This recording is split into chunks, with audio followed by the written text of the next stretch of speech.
Hello दोस्तों, मेरा नाम है दीपक और आज पढ़ने जा रहे हैं जैव प्रक्रम के दूसरे भाग के बारे में, जो कि है श्वसन। इसे हम इंग्लिश में बोलते हैं रिस्पायरेशन, ठीक है ना।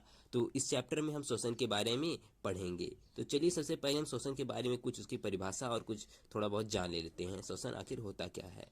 देखिएगा, तो हम श्वसन को इस प्रकार से कह सकते हैं कि श्वसन जीवन की ज्योति है। श्वसन क्या है? जीवन की ज्योति है, जो जन्म के समय जलती है और जीवन भर जलती रहती है और मृत्यु के समय ही बुझती है। अगर हम ऐसी मोरल में एक बात करें, मतलब ऐसे ही सामान्य तौर पर अगर कहें, श्वसन क्या है भाई साहब, तो श्वसन क्या है? एक जीवन की ज्योति है जो हमारे जन्म लेते ही क्या होती है? प्रारंभ होती है और जीवन भर चलती रहती है, और जैसे ही हमारी मृत्यु हो जाती है और यह क्या हो जाती है? बंद हो जाती है, ठीक है ना।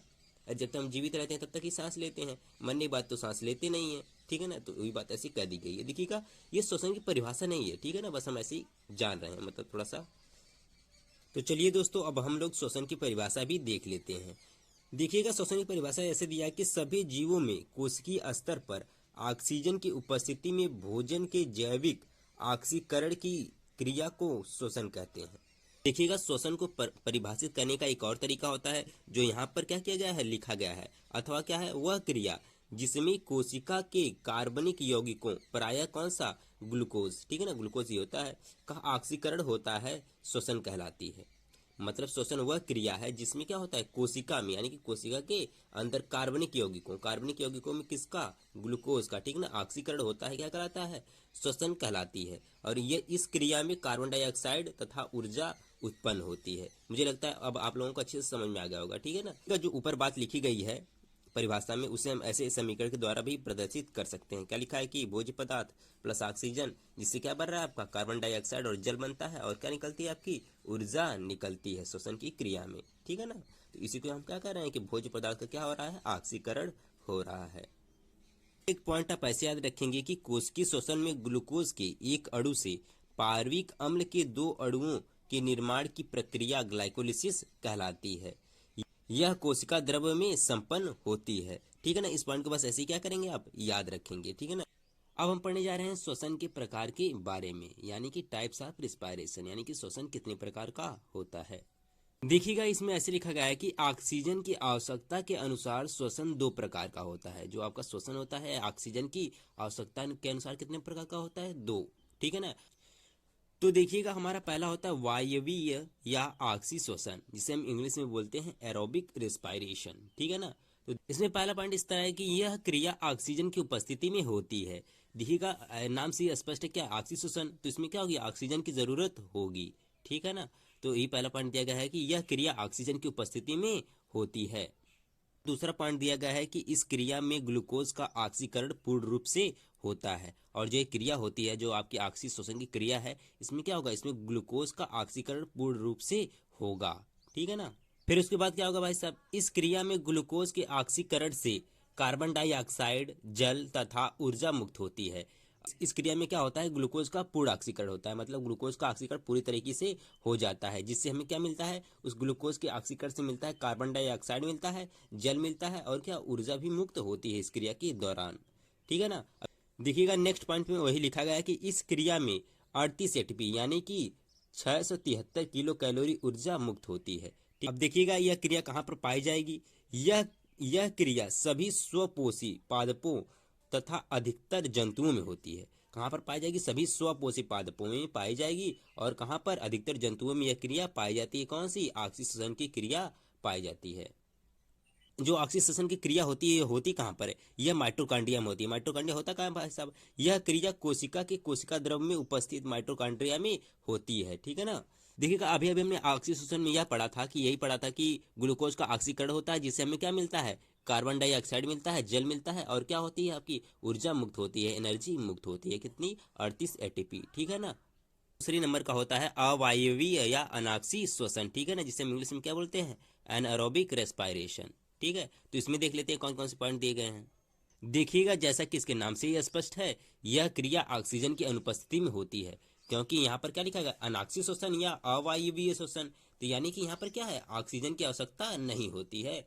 और इस क्रिया में क्या होगा? ग्लूकोज का ऑक्सीकरण आंशिक रूप से होता है। देखिएगा, उसमें हमें वायवीय श्वसन में क्या देखा था? उसमें तो पूर्ण रूप से हो रहा था, लेकिन इसमें क्या होगा? इसमें आंशिक रूप से इसका ग्लूकोज का ऑक्सीकरण होगा।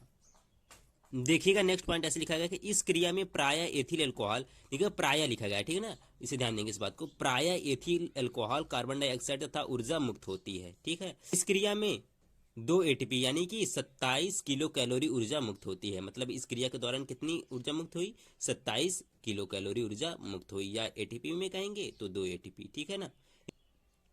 देखिए एटीपी क्या होता है इसके बारे में भी हम लोग जानेंगे, ठीक है ना। एडेनोसिन ट्राइफॉस्फेट इसका फुल फॉर्म होता है, अभी हम जान लेंगे एटीपी होता क्या है।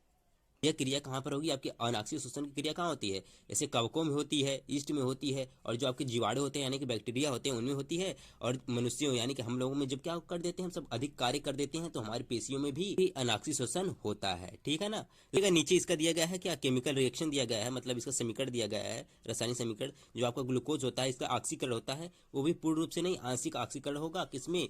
एल्कोहल में, एथिल अल्कोहल में होता है, और उससे और क्या बनेगा? आपका कार्बन डाइऑक्साइड बनेगा, और ऊर्जा भी मुक्त होती है। तो इसमें कितनी ऊर्जा मुक्त होती है? हमने देखा था 2 एटीपी या 27 किलो कैलोरी ऊर्जा मुक्त होती है, ठीक है ना। देखिएगा एक पॉइंट ऐसे हम याद रख लेंगे कि ईस्ट तथा जीवाणु में कोशिका द्रव्य से बाहर होने वाली अवायवीय ऑक्सीकरण को किण्वन कहते हैं। किण्वन किसे कहते हैं? ऐसे एनसीईआरटी में भी एक छोटा सा पॉइंट दिया है, तो इसको क्या करेंगे आप थोड़ा सा याद रखेंगे कि ईस्ट तथा जीवाणु में कोशिका द्रव्य से बाहर होने वाली जो क्या होती है आपकी अवायवीय ऑक्सीकरण की क्रिया होती है, जो अवायवीय ऑक्सीकरण की क्रिया होती है उसे हम क्या कहते हैं? किण्वन कहते हैं। तो इसको क्या करेंगे आप लोग याद रखेंगे। तो देखिएगा एनसीईआरटी में एक ऐसा पॉइंट दिया गया है जिसे हम क्या करते हैं, इसको भी समझ लेते हैं। लिखा गया है कि लगातार कुछ समय तक अधिक श्रम करने पर पेशियों को पर्याप्त ऑक्सीजन नहीं मिल पाता है, जिससे उनमें ग्लूकोज लैक्टिक एसिड में बदल जाता है। लैक्टिक अम्ल की उपस्थिति में पेशियों की संकुचन क्षमता में बहुत ही कमी आ जाती है। इसे पेशीय थकावट या पेशी खिंचाव कहते हैं, ठीक है। देखिए जब हम क्या करते हैं, जब लगातार कोई काम करते रहते हैं तो हमें क्या थकावट महसूस होती है। वो थकावट क्यों महसूस होती है? जो आपकी पेशियों की कोशिकाओं में जो आपका ग्लूकोज होता है वो ग्लूकोज किस में बदलने लगता है? लैक्टिक एसिड में बदलने लगता है, लैक्टिक अम्ल में बदलने लगता है, ठीक है ना। क्यों बदलने लगता है? क्योंकि भाई साहब वहाँ पर ऑक्सीजन की कमी होने लगती है। जब ऑक्सीजन की कमी होने लगेगी तो क्या होगा? आपका ग्लूकोज किस में बदलने लगेगा? ग्लूकोज लैक्टिक एसिड में बदलने लगता है, ठीक है ना। तो यहाँ पर अनाक्षी श्वसन होने लगता है, ठीक है ना। तो जिससे क्या होगा? जब लैक्टिक एसिड की मात्रा बढ़ेगी, तो क्या होगी? पेशियों की संकुचन क्षमता में कमी आ जाएगी, जिसे हम क्या कहते हैं? पेशी थकावट कहते हैं या पेशी खिंचाव कहते हैं। अब देखिएगा इससे निजात पाने के लिए हमें क्या करना पड़ेगा? देखिएगा उसके बाद क्या होता है, इसके पश्चात इस लैक्टिक अम्ल को रक्त द्वारा यकृत में पहुंचा दिया जाता है। उस लैक्टिक एसिड को क्या कहाँ पर पहुंचाया जाएगा? यकृत में पहुंचा दिया जाता है, जहां यह लैक्टिक अम्ल पुनः ग्लाइकोजन में बदल दिया जाता है। अब उस लैक्टिक एसिड को किस में बदल दिया गया? किस में बदल दिया जाता है? ग्लाइकोजन में बदल दिया जाता है, ठीक है ना। और ग्लाइकोजन पुनः पेशियों में पहुंचा दिया जाता है। फिर उस ग्लाइकोजन को कहां पर पहुंचा दिया जाएगा? पेशियों में पहुंचा दिया जाएगा, ठीक है। चलिए इसको एक रेखा चित्र के माध्यम से भी समझ लेते हैं, ठीक है ना।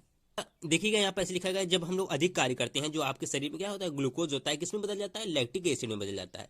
जब लैक्टिक एसिड में बदल जाएगा तो क्या होगी? पेशियों की संकुचन क्षमता कम हो जाएगी, ठीक है। जब पेशियों में लैक्टिक एसिड मौजूद रहेगा तो क्या होगी? आपकी पेशियों की संकुचन क्षमता कम हो जाती है, जिसे हम क्या बोलते हैं? जिसे हम कैंप बोलते हैं इंग्लिश में, या ऐंठन कहते हैं, ठीक है। देखिए इसे छुटकारा पाने के लिए क्या होता है हमारे शरीर में?